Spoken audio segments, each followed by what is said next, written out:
Guys, it has been a big week in the Popplestone household this week. You might have heard me mention it on a couple of the last episodes that little junior Popplestone Charlie has been welcomed into the family this week. So it's been a little bit of fun. Been doing my best to try and get myself organised enough to get this podcast out. So thank God we made it. We're all here. Little Charlie boy's healthy. He's just drank way more milk than I thought was possible for a kid to drink. So I'm pretty sure his weight gain is going to be quite incredible. So I'll keep you posted on that over the next couple of weeks.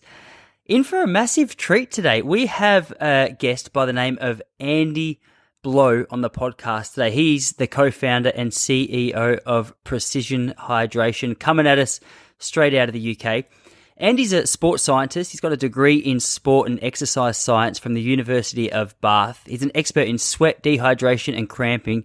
He's worked alongside sports teams like Benetton, Renault, Formula One teams, and he remains as the advisor to the Porsche Human Performance Centre.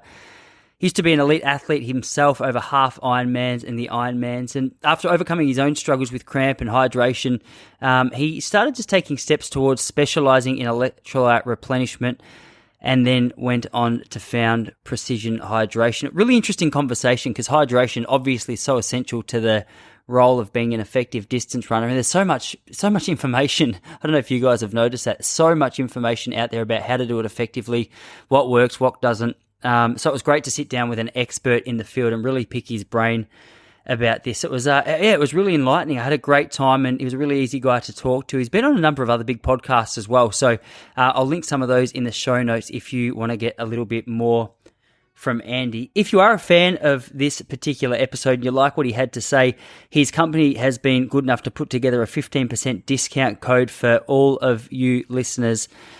Just enter the coupon code RELAXRUNNING, all in capital letters on checkout to receive your 15% discount. Also, there's a free online call that Precision Hydration does with anyone who's interested. So it's a 20-minute free call. I've put the link to that to book your free call in the show notes as well. Hey, as always, this show is also sponsored by the great and powerful and the comfortable, I've said it before, the silky smooth Rundies, Undies, athletic underwear. I'm not just saying this because they're a sponsor of the show. I reckon I've got about 12 pairs in my drawer and they've become the only undies that I wear. They're good, they're silky, they're smooth, and you guys get a 25% discount. They've also got more than just undies. So if you want to go and check that out, it's rundies.com.au. I'm rocking around a couple of little Rundies singlets as well. They're comfortable. I'm telling you, if you don't like it, you can abuse me for it because I am the one who encouraged you to go and check it out. So make sure that you check out rundies.com.au to take advantage of the 25% discount while you still can.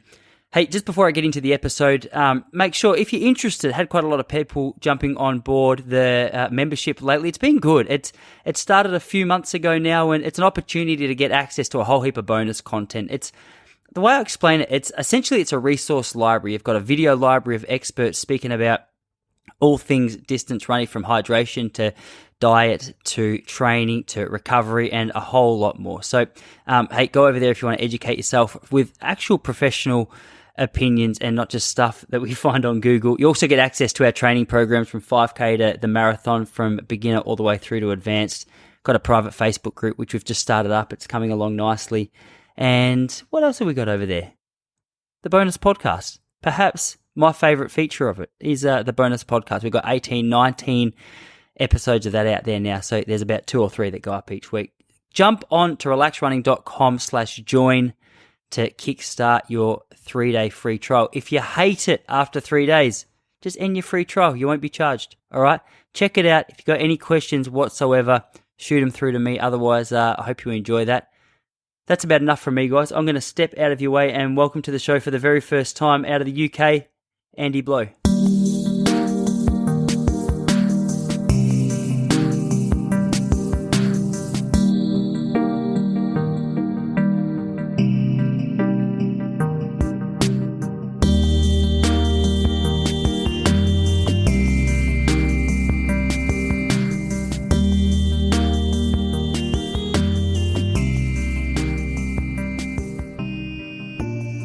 I thought before we even get started, man, it might be nice just to hear from your mouth a little bit about what it is that you do, because obviously I've seen the website and looked into the hydration element of sport quite a lot, but it's interesting to hear from a bloke like yourself who specialises in the field that you do.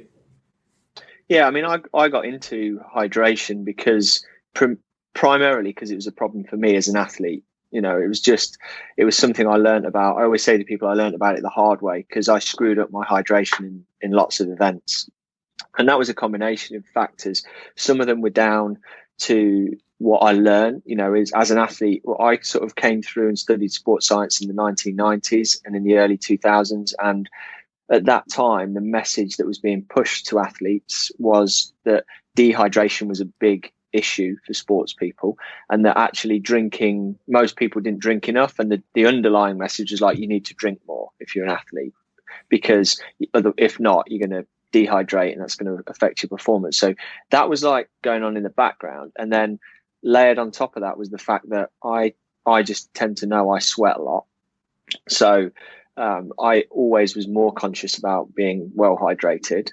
And then as I was a triathlete, and as I started to do longer events, hotter events, like I started to do half Ironman events, then Ironman events, and I became like pretty convinced that I was going to get dehydrated if I didn't drink loads. And so that was kind of the backdrop of what started the problems. And then on top of that, my physiology is quite extreme in one sense, in that I do sweat a lot, but I also sweat out tons of salt. So I lose loads of electrolytes in my sweat, which is not completely unusual. But when you take a sample of the population, I'm in probably the top 5 or 10% for how much electrolyte people lose in their sweat.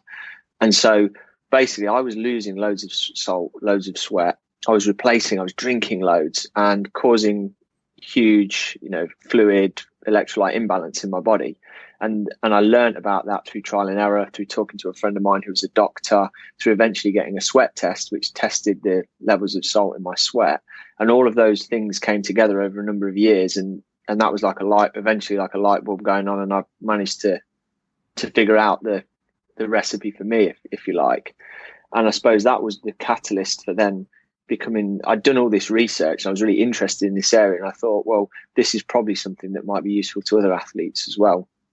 And that started down the track then of eventually setting up the business. We started off sweat testing athletes and advising them on hydration. Then eventually we brought out our own product range as well.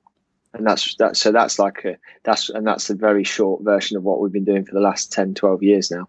Awesome, man. Yeah, I had a couple of notes written down on what it is that I wanted to talk to you about. And there was one that you just touched on then. And I think it's interesting. So like I'm 33 now, and I've been involved in distance running and sport in general since I was sort of 9 or 10. And even with me, the idea of hydration, someone says stay hydrated, and I think, okay, just drink water.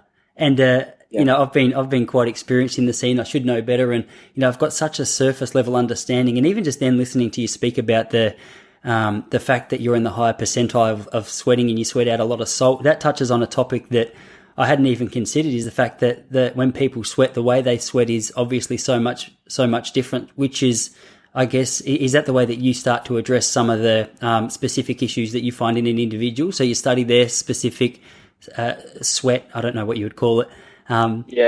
Sweat foundation. Sweat composition, we tend to refer to it as, a sweat concentration.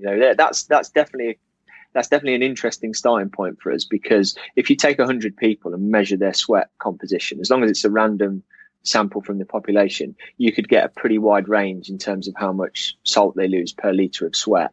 And so to calibrate your thinking on that, if you see someone with really dilute sweat, they could have as little as 200 or 300 milligrams of sodium in every litre, which is incredibly dilute. If you see someone on the higher end like myself, I lose about 1,800 milligrams of sodium in every litre of sweat. And we've measured people who lose just over 2,000 milligrams. So the difference is kind of tenfold. And then, so we start with that because that's something we can measure, and it's one factor. But the other factors that are important are obviously people's sweat rate, and then also in total, how much sweating are they doing? So like, how hot is the environment they're working out in? How often are they working out? How long are those sessions? Because to a certain extent, none of that all matters if you're someone who's just doing a few 30-minute runs and 40-minute runs and, not doing really long races and things. It really starts to matter when you're either either losing a lot of sweat through cumulative sweat loss day after day, which is what we see with some athletes that are training really hard. Even if their sessions aren't long, they might be doing 2 sessions a day and back-to-back days. Or it's when you've got guys and girls doing marathons, ultras, the long stuff where they're out for like 3, 4, 5, 6 plus hours. And then obviously during that time, if I sweat out 10 times more salt than you do, then that the gap between what we're actually losing, the net loss of sodium and fluid, could be huge. And that's where it needs addressing on more of an individual level. Yeah, no, that's really good. I know we've got quite a mix of listeners from what I can tell, sort of from beginner to advanced distance runners, and from sort of 1500 all the way up to the ultras. So I'm sure there's plenty of different levels of advice and things that they would get off a bloke like you when they come to see you. But for anyone who was interested in sort of going down this line and really studying their specific sweat and finding out how to stay better hydrated, if they came to you, just fresh off the street, and he just explained to you where they were at, what their goals were, like what's the process that you would take an athlete like that through? I think you touched on it briefly in what you said there, but for someone who just walks through your door, what are the questions you ask? What are the directions that you take the conversation to sort of navigate how to improve their performance or their specifically hydration, I guess? Yeah, it's a good question. We've developed, so if we're working with people remotely, because increasingly we're working with people that we can't necessarily get to see them immediately, and that's not just because of the COVID situation at the moment. It's more like just like geography, travel and stuff. We developed an online questionnaire, and that asks you questions about obviously what type of sport you do, what kind of volume of training you do, what kind of level you train and compete at, whether you're kind of competitive or recreational or elite level.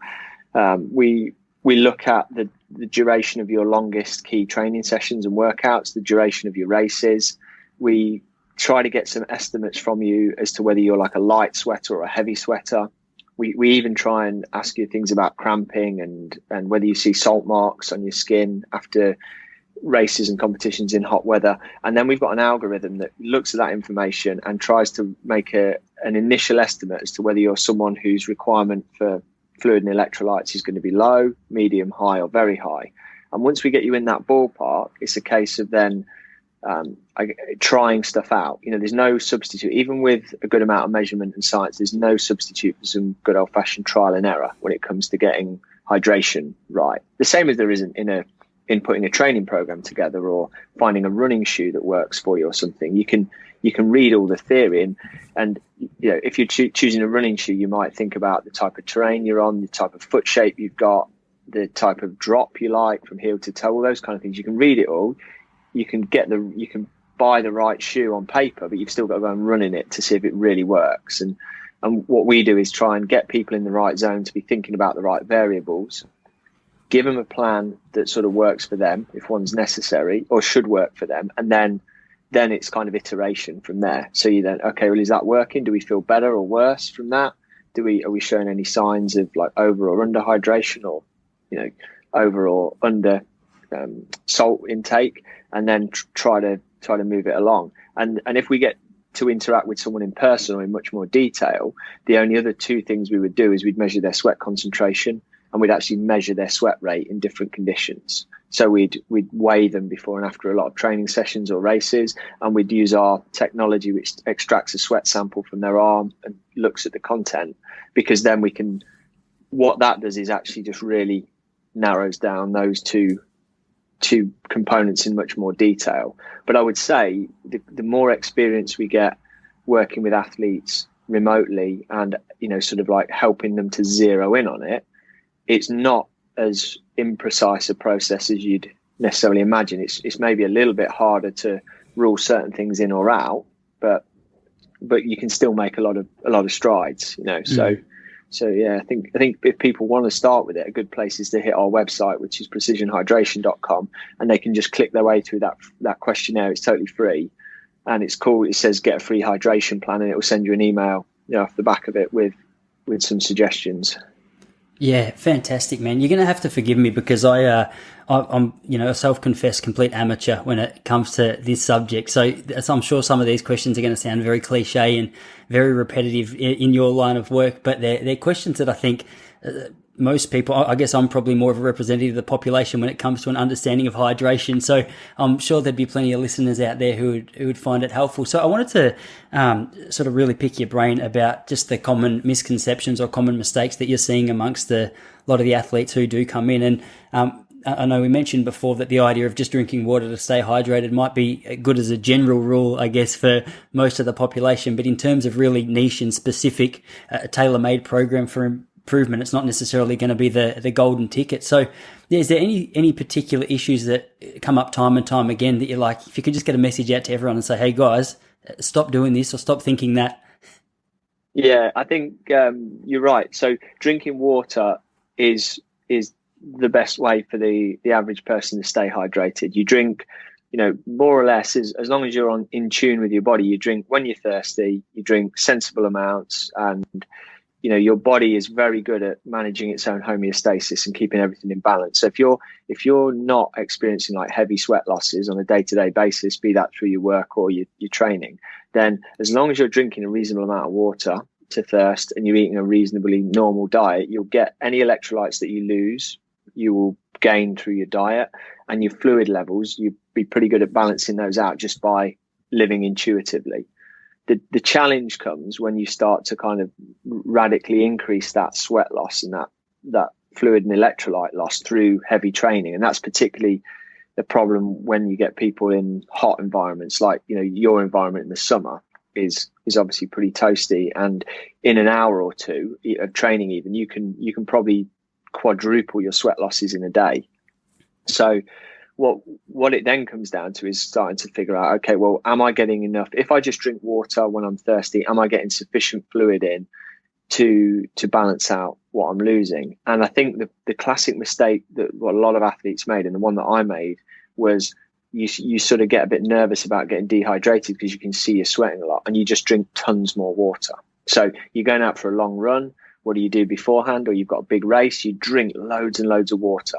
And that's kind of a natural reaction because you're thinking, I don't want to go into this dehydrated. I'm sure I can store up a little bit of extra if I sort of put a bit of extra away, and that'll ensure I don't start on the back foot. But the problem with that approach is that the human body can't store much water, because when you take too much on, you just end up peeing. And I'm convinced that's why we see, as well as nerves, that's why we see these massive queues for toilets at the start of races, because people have just been stood there with their water bottles, sipping, like nervous drinking, I call it, before the race. And for example, one strategy that we advise athletes before big races is to not over drink, because that can leave you diluted because you're peeing out lots of minerals when you do all this extra weeing, but actually taking a very strong electrolyte drink in a small quantity an hour or so before the start. And that then helps you to just retain a little bit of extra fluid. So a high concentration of sodium in a drink helps pull it into the bloodstream, helps boost your blood volume. But you don't need to drink a lot of that. The average size person probably, if they drink half a litre, an hour or two before the start, that's going to be enough to top you up in most circumstances, and not then send you queuing for the bathroom every 5 minutes to try and flush it out. So I think the number one thing for athletes is don't just think that you probably, on the one hand, you do have a high requirement for water if you're sweating a lot, but it's not just exclusively that, and you shouldn't overdo that and overdrink. It's a combination of realizing you probably need a little bit of either extra salt in your food or a bit of electrolyte in your drinks, and a moderate amount more to balance out what you're losing. Don't go crazy with it.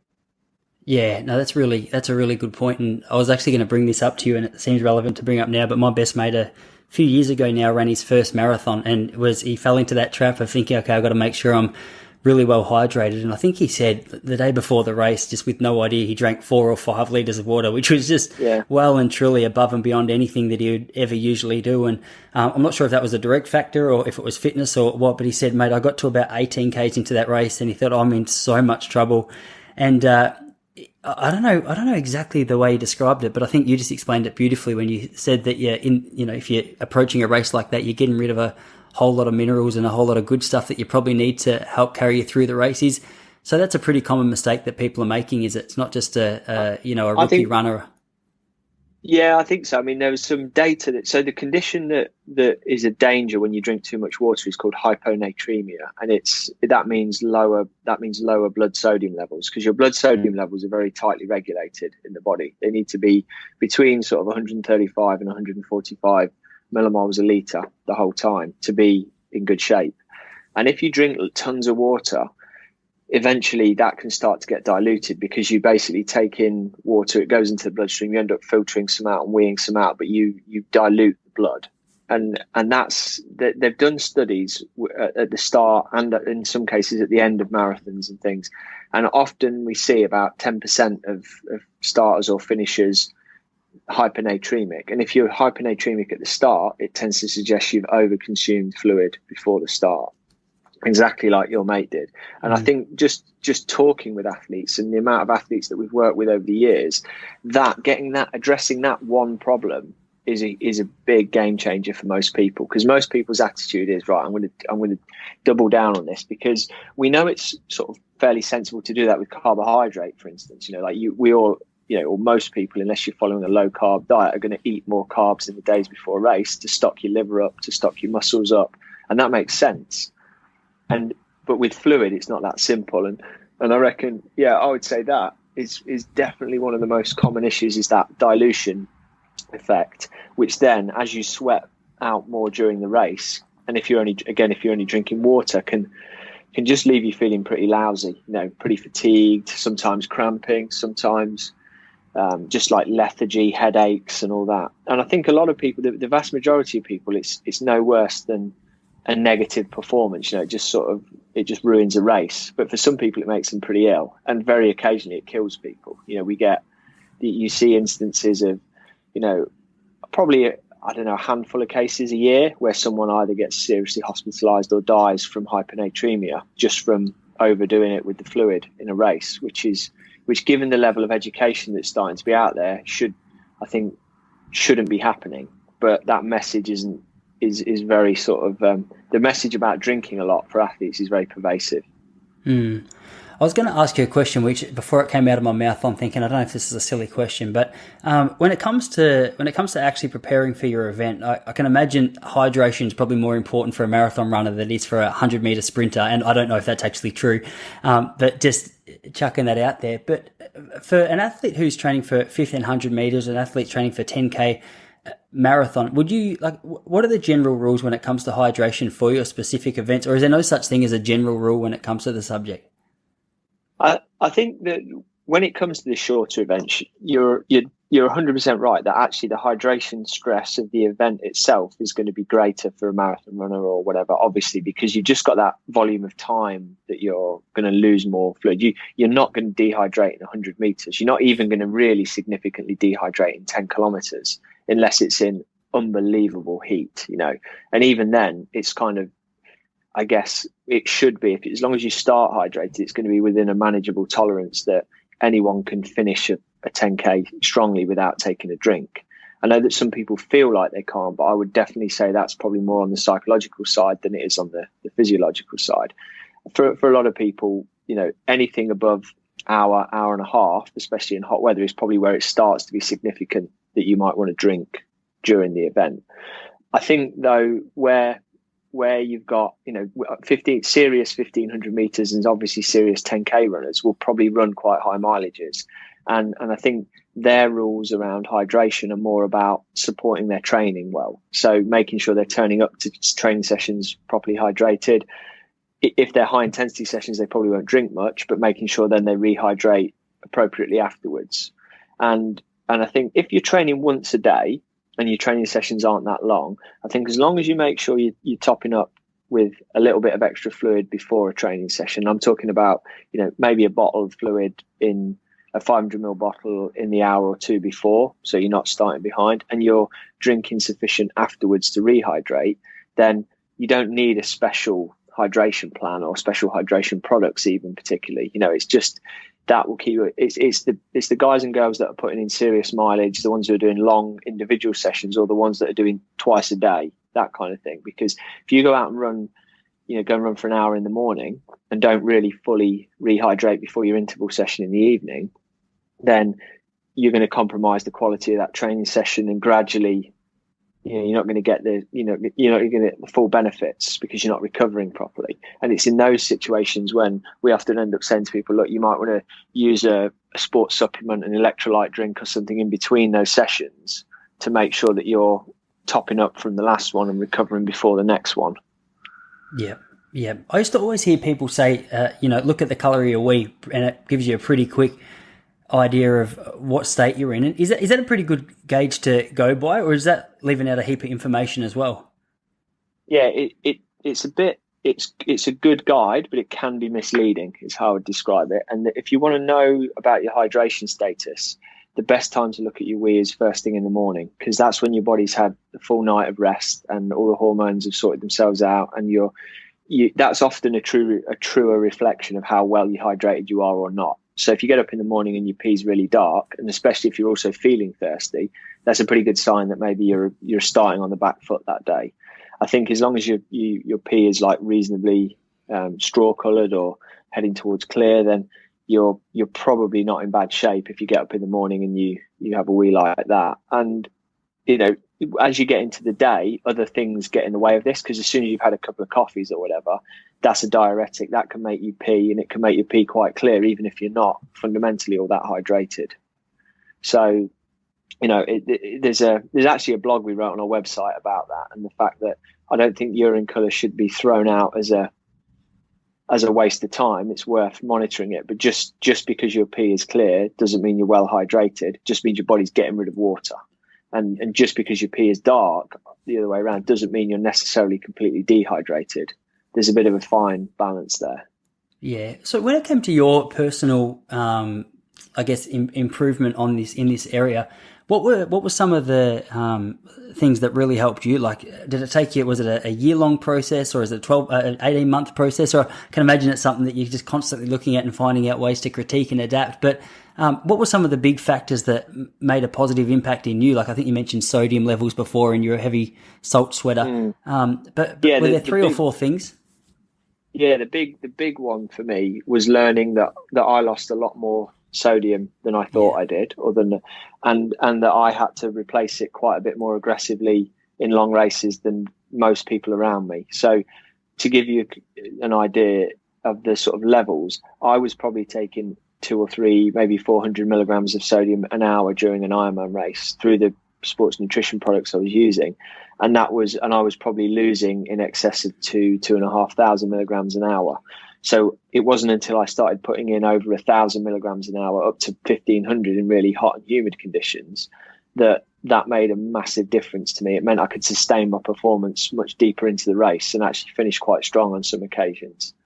And that was definitely as close as it gets to a magic bullet for me. It was literally like night and day, which is not the case for everyone, because if you're not so far off the mark currently, it might not be that you've got such big gains to make.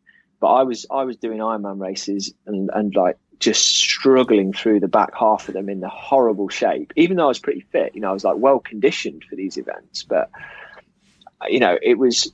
And when I got that particular part of the recipe right for me, that was a huge difference. So I would definitely say that if there's anyone who's listening who feels like they're sort of a story like that resonates with them, like they're really struggling later on especially in longer, hotter races, then looking at the amount of sodium they're taking along with whatever fluid they're taking is a really good place to start a bit of personal investigation.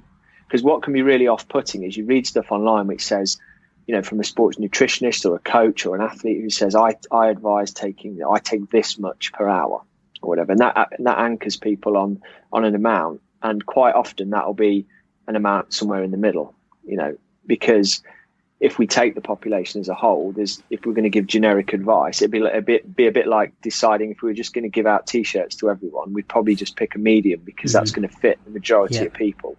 But those poor guys who need an extra large or who need an extra small are going to be a bit left out, and that's where hydration advice has struggled, I think, because an electrolyte replacement advice, because people want the generic one size fits all answer. They want the soundbite answer, and actually your individual needs are probably going to be quite different to mine.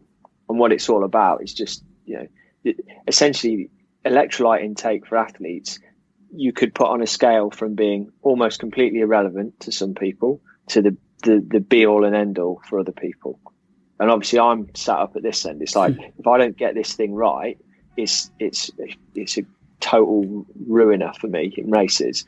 But for other people whose rates of loss are really low, they might benefit from taking a little bit in, but it's not going to be the be all and end all. And figuring out where you are on that scale is probably the most important thing. So for a bloke like yourself, obviously it's something you're looking at on a day-to-day basis, but say a week out from race day or the last couple of days from race days, does what you're doing change a whole lot depending on the distance of the race? Are you trying to get those particular salt levels even higher than they would usually be, or what are some of the little adaptations that you make coming closer to the race, if there are any? Yeah, like I was saying before, there's not a lot you can do about retaining or holding on to extra fluid and salts before the race, but there is a little bit of wiggle room there. So if it's before a long or hot race, one that I'm particularly worried about hydration for, I'll definitely be drinking a little bit more in the days before a race. And I'll also probably I'll reduce my intake of like tea and coffee a little bit, any alcohol, because they're all diuretics that would flush a bit of fluid. So I dial those down. I'd just make sure I was drinking a little bit of extra fluid, and by that I probably mean like 1, 2, 3 extra glasses of water a day. Nothing crazy, but just ensuring that I'm pretty well topped up. A little bit of extra salt on my meals to make sure that I'm getting plenty of salts in, so that whatever happens I'm not going to be deficient. So I accept that means probably you're going to wee out quite a bit of extra, but you're just making sure you're topped up. And then in the last 24 hours, that's when I'll have a bottle of, we make a product called pH 1500, which is 1500 milligrams of sodium per litre. So it's very strong. It's about 3 times stronger than a regular sports drink. And I'll have one of those the night before the race, and I'll have another one with my breakfast on the morning. And then that sort of seems to be a good setup for me. And we've got a blog on our site called How to Start Hydrated that explains the rationale behind that and the protocol behind that. And that seems to work for a lot of athletes, that sort of approach. Yeah, no, that's really good. I'm glad you brought up sports drinks, because that was something I wanted to ask you about as well. I feel like I get confused because obviously, like any industry, it's heavily infiltrated with marketing and, there's some fancy looking bottles and drinks and stuff out there. But from your perspective, like your Powerades and your Gatorades and those really well-known sports drinks, are they, I hear a lot of talk about, yeah, sure, they'll replace the electrolytes, but they're also very high in sugar. So if you're drinking too much of it, it's probably not a good option for you. So have you got an opinion on just a general sports drink? Is that something that should be a big part of our hydration? Well, yeah, sports drinks is like a catch-all term, isn't it? They started out, and you've highlighted sort of Gatorade and Powerade, and there's loads of those type of products, which they're the classic old school sports drink that was developed originally, with Gatorade in the 1960s, 1970s, and then they've come to dominate the market. And the reason that they're an isotonic drink, so they're supposed to be about the same thickness as your blood, which means they usually have around about 6% carbohydrate, which makes them quite sugary. If you think like a can of Coca-Cola or something like that is 10 or 11% carbohydrate, so that's a little bit more sugary. A sports drink is like 5-7% carbohydrate normally, and they have a little bit of electrolytes in there, so maybe 400-500 milligrams per litre. So they're designed to be an all-encompassing solution. If you're exercising, we know that the body benefits from intake of fluid to combat what you're losing in sweat, carbohydrates because you're burning them in your muscles, and sometimes electrolytes if you're sweating enough so that you get an imbalance there. So basically, like, fluids, carbs and salt are the 3 things your body needs when you're exercising hard, and they aim to give it all back in a kind of reasonable ratio. And I think, to be fair to those products, they do a reasonable job for that. If you're playing a soccer match for 90 minutes, or you're running a hard, half marathon or something like that, and need a little bit of fluid, a little bit of energy just to see you through the last few miles, a mouthful of those things is probably not all that bad. But like you say, they've got a lot of sugar in them. They're actually probably better at refueling than they are at rehydrating because they're quite sugary. And where athletes in longer events hit problems with them is if you try and get a lot of calories from those things by drinking loads of them for many hours on end, they can make you feel quite nauseous. And I remember going up and down the Queen K Highway in Hawaii, doing the Hawaii Ironman, and drinking Gatorade and just getting a stomach that felt like it was out here. You know, it was just like bloated and sicky and horrid because it was just too much sugar, you know, compared with the fluid. So that's isotonic drinks, and the products that we make are what's called hypotonic. So they're a lot thinner. So the drink that we make with carbohydrates in has about half those sugars in. So it's about a 3% carbohydrate solution, but it contains a lot more electrolytes. And the idea with that is that makes it much easier for the body to absorb. It not only replaces more electrolytes, but the electrolytes help the absorption in the gut and mean that you pull the fluid through into the bloodstream faster. And there's plenty of studies to show that hypotonic drinks are absorbed more readily than isotonic drinks. Although they deliver less energy, then you hydrate better. So in the heat and in longer events, then thinner hypotonic drinks are definitely the one. Yeah, sure. So I understand you're the hydration man, but I'm interested just in terms of fueling. Is there a particular diet or anything that you follow to support your energy levels? Are you quite strict with your diet as well as your hydration, or is that something that you just let go a little bit because you can? I've got the camera on here and you look bloody fit, so I can assume it's something that you're looking at quite a lot. But what's the story there? Is there any particular diet you're on?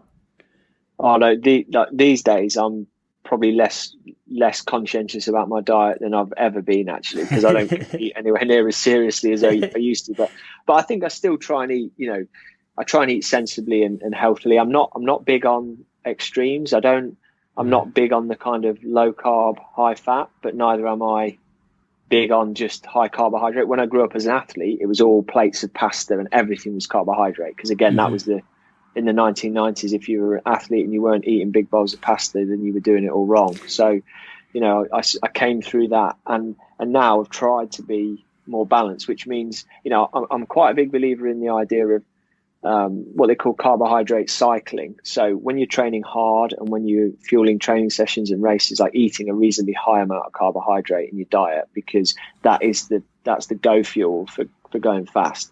But at times when I'm not training so much, and definitely on days when I don't train, I do try as hard as I can to eat kind of higher amounts of, you know, maybe low carbohydrate foods, which doesn't mean necessarily no carb foods, but maybe more vegetables instead of rice and pasta and bread and that kind of thing, or more meat and fish and eggs rather than other stuff which has got a high carb content. So I think that's a general principle. But when it comes to fueling for high intensity, like good efforts, I'm all about carbohydrate intake. And, you know, working out, a thing we do with athletes a lot is encourage them to try and work out how much carbohydrate they can tolerate and how much they need per hour. Because if you can work out that, then for racing and hard training sessions, I find that it's one of the biggest things to sustaining performance and improving recovery. And for me, the number is like around about 60 grams of carbs an hour, something like that. If I'm in that ballpark when I'm doing longer, harder efforts, then not only do I feel like I can sustain my performance a lot better, but I recover way better afterwards. You know, so at the moment, the longest sessions I do tend to be on actually biking rather than running. I tend to go out and do 2 or 3 hours on my gravel bike sometimes, and I'll make sure that I fuel up in that, because then I've got energy when I come home to play with the kids. You know, I could probably get through those rides not eating a lot at all, but when you get to the end of it, you're going to feel pretty rinsed. And so for me, it's about working out, you know, roughly how many grams of carbs per hour keep you going. And I'm actually not too precious about where they come from. I think as long as they come from something that's easily digestible, I'll sometimes use energy gels when I'm out, or chews and things, but equally as often I'll use like malt loaf bars or cereal bars or just something that I've got in the cupboard. As long as I know roughly how many grams of carbs are in them, I'll just take those. I think running's a bit more difficult, because if you're running at anything like a good pace, like eating a cereal bar is pretty difficult. So I way prefer like having a gel or an energy chew or something like that when I'm running. But on the bike, I'm not too fussy. Yeah, it's interesting that you mentioned back in the heyday when everything was just all about carbohydrates in the terms of pastas and breads and things like that. Because I don't know, do you know Steve Monaghetti, the Australian marathon runner?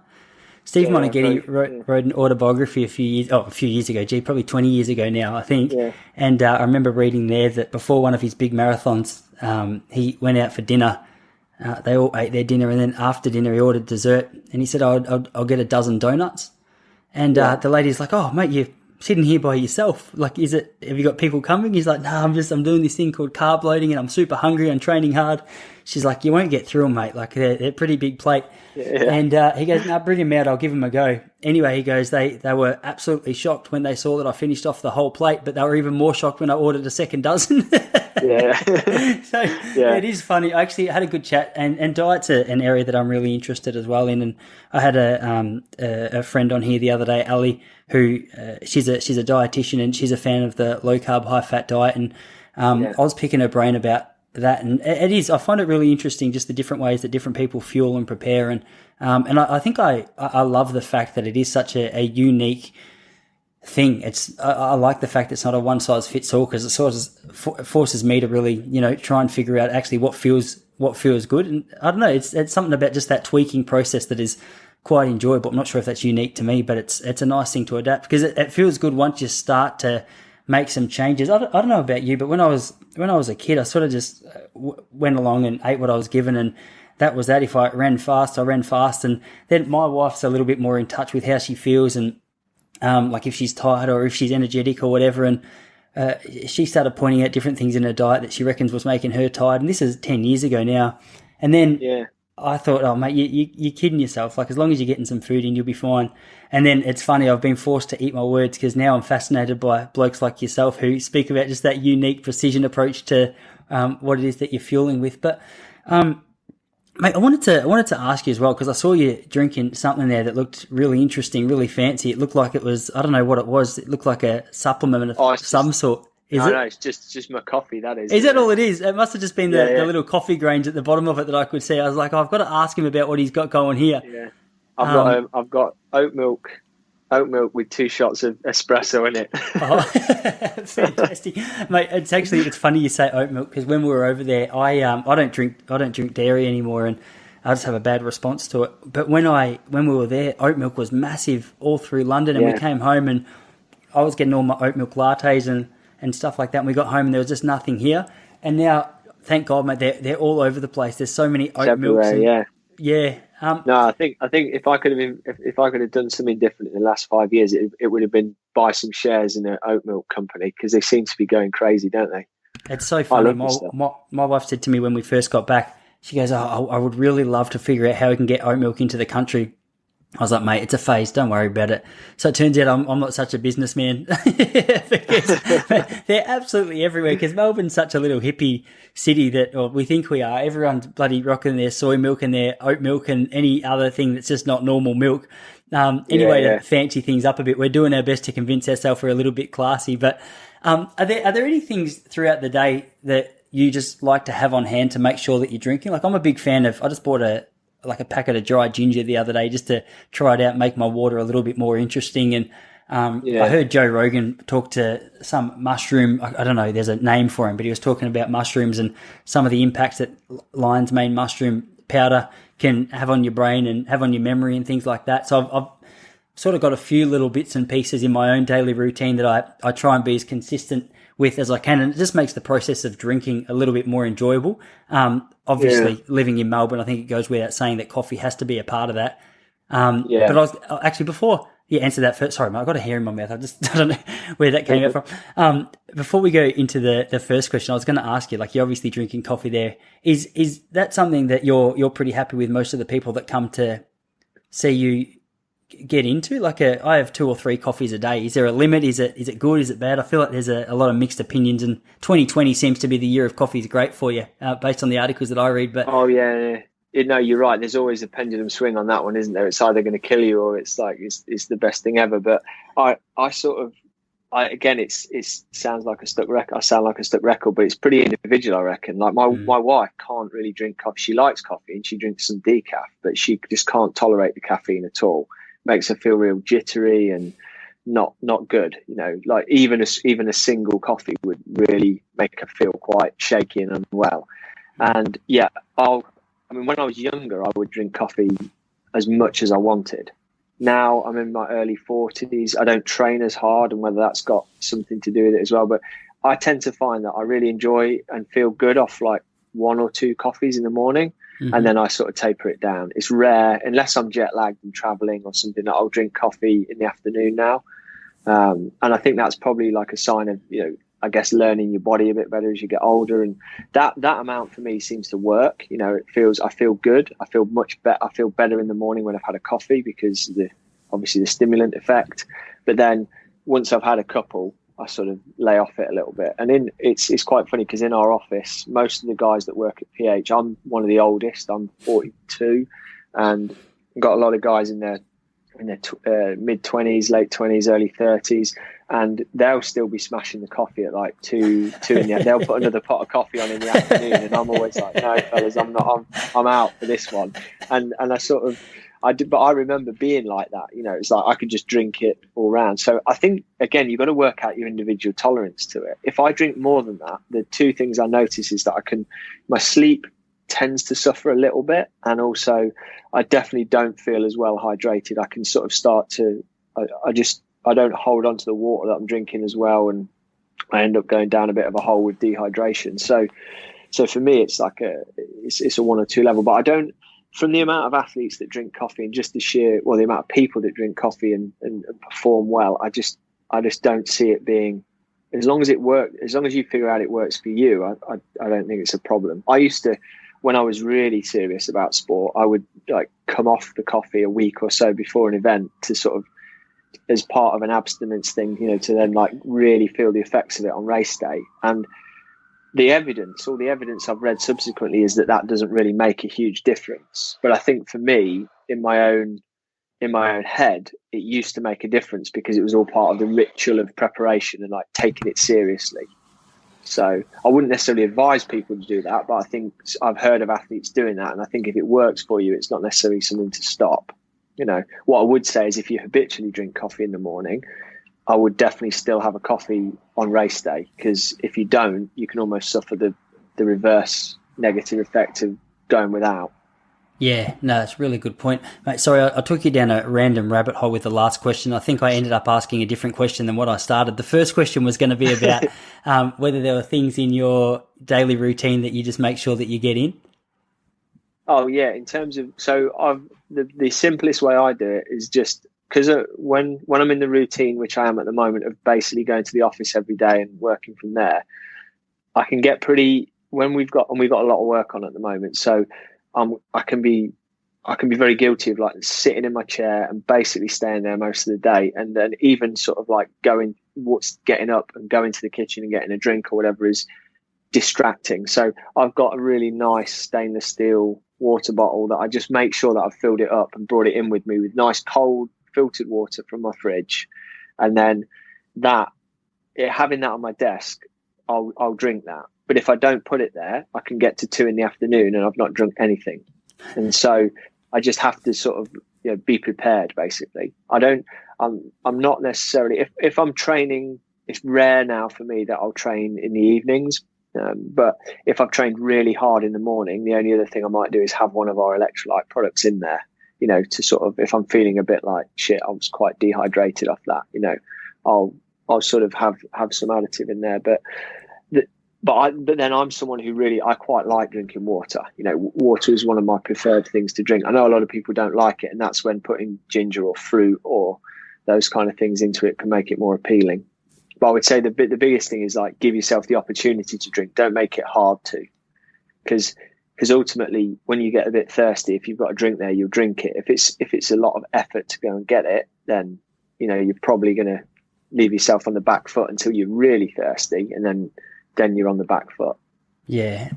We actually just got a new filter. I'm not sure how familiar you are with different filters, but we just got this Genzon.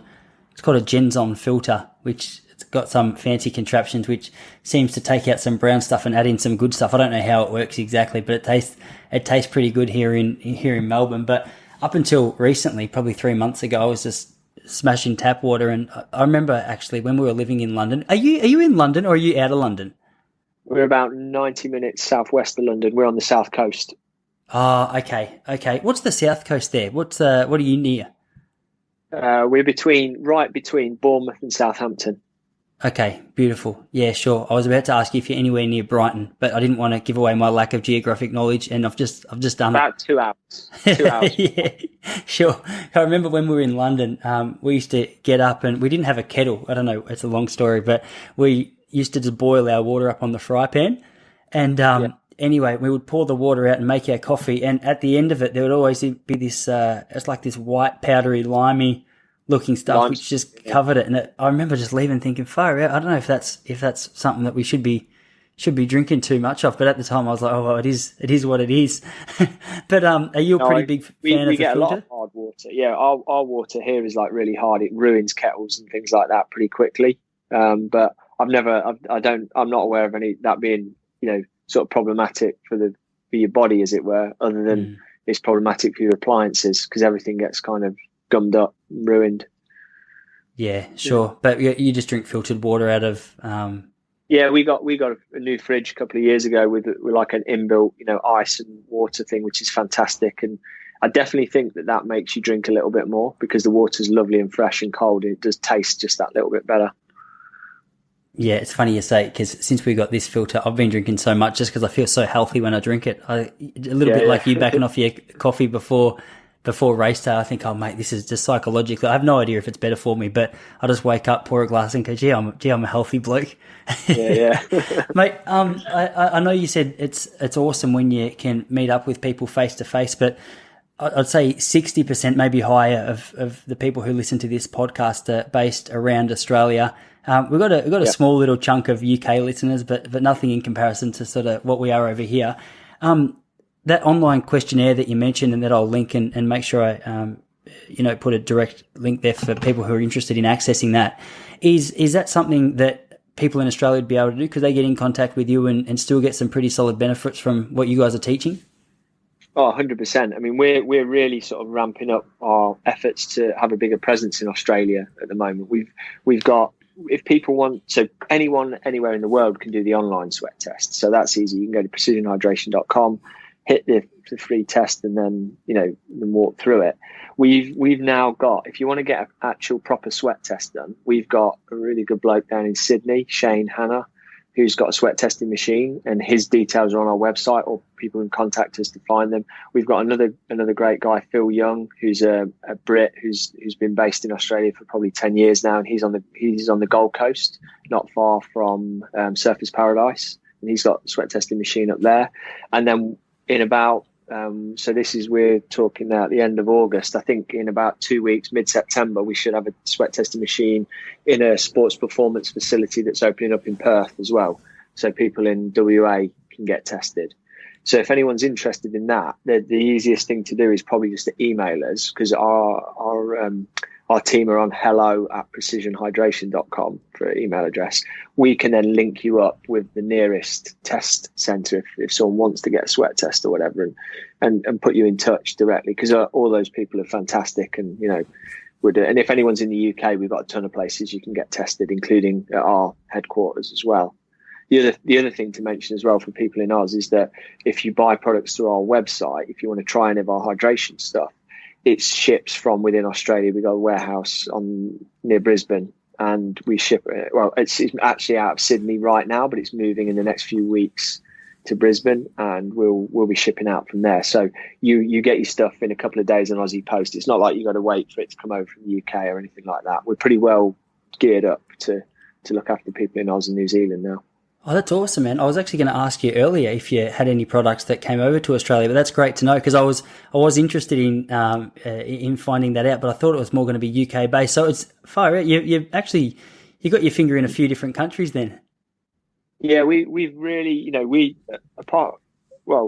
one of the nice things about running your own business, is that myself and Johnny, my business partner, and a lot of the team, we've loved traveling as part of the business. We've done a lot in America.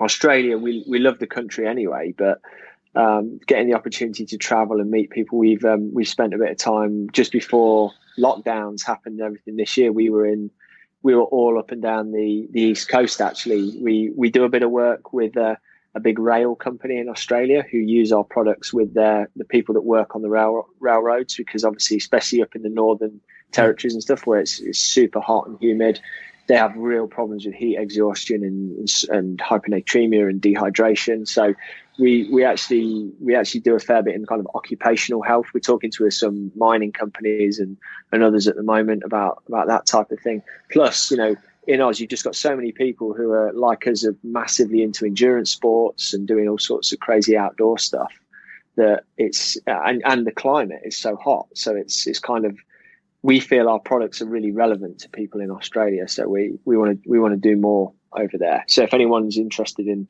learning a bit more about what we do, they should just hit us up, Yeah, no, fantastic, man. I've got my eye on the clock. I know we've only got a few minutes left, but you sort of just sparked a thought. Say there's a wife or a husband stuck in a car with their endurance athlete husband or wife or whatever, just thinking, okay, this is relevant to athletes, but it's not necessarily something that I'm super interested in. Do you have many people just off the street coming in trying to figure out how to improve their health just as it is, or is it specifically athletes that you're working with?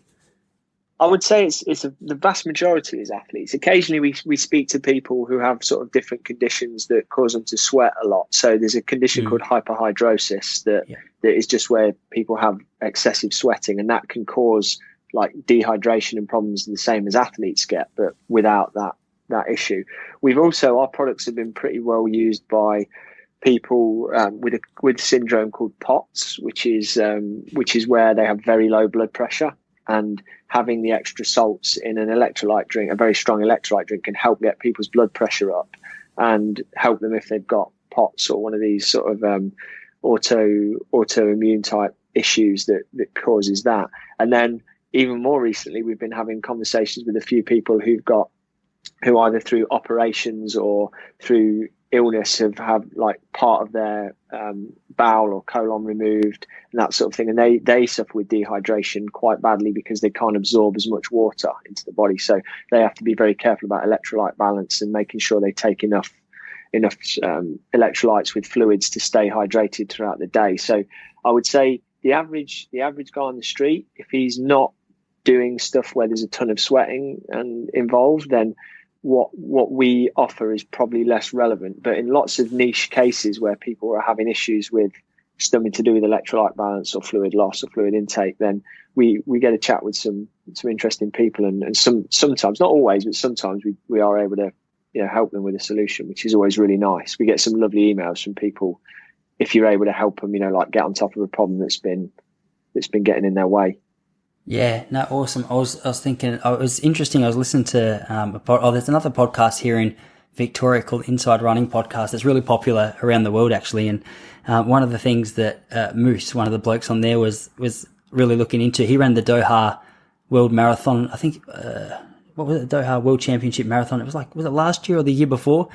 And it was interesting. There was super hot weather. It was, I reckon you would have been in your element trying to navigate that, because I think on a couple of podcasts they were mentioning that, there was some pretty serious conditions to run in. But was that something that you had any help in, or was there any athletes that you were working with around there for that race? Yeah, we had a couple of marathon runners that contacted us about that, and we're using the products in the build up. And then the biggest one lately was obviously, before it was cancelled or postponed, was the Olympics being in Japan with the heat and humidity. We started working with quite a few athletes and teams that were worried about hydration in those hot and humid conditions. And that's obviously sort of been put on the back burner for the time being, but I can see that coming around again next year. We actually started working with Ailish McColgan, who's quite a well-known British runner. She's a 5,000 meter, 5 and 10,000 meter runner predominantly. And she's been at the last two Olympics and been in the final. So, and she came along and was chatting with us specifically to help her with the prep for that. We've continued working with her in the background, to now, and then we'll probably, do more again next year, because I think she'll be looking to get all of that right for Tokyo. Yeah, awesome, man. I know you've got 2 kids and a wife to look after, so I'm not going to hold you too much longer. Mate, thanks so much for coming on. That was unreal. And sorry if I've thrown too many cliche questions at you, but I tell you what, the information was incredible. I know there'll be plenty of people interested, so I'll make sure that I give it a big shout out. Is there anything else people need to know about your business, about contacting you before I let you go? No, I think we've covered most of them. If we can put some links to our email address, our website, that kind of thing. If anything that we talked about has resonated with people, we'd love to hear from you. You know, ask us questions. The one thing we're doing at the moment, which might be of interest, is we're offering one-to-one video calls with people, and they're free. You know, you can hit up a member of our team. I'll send you a link you can share with that, where people can pick a time zone and then book in. Because if someone's listened to this and thought, shit, they want to ask a question, then that's definitely the best way. So they can just go onto a scheduling calendar, click a link, book a time slot. They get a 20-minute video call with one of our team in the UK, and we'll see if we can sort of help out, basically. Fantastic. No, that sounds great. Man, thanks again for coming on. That was good.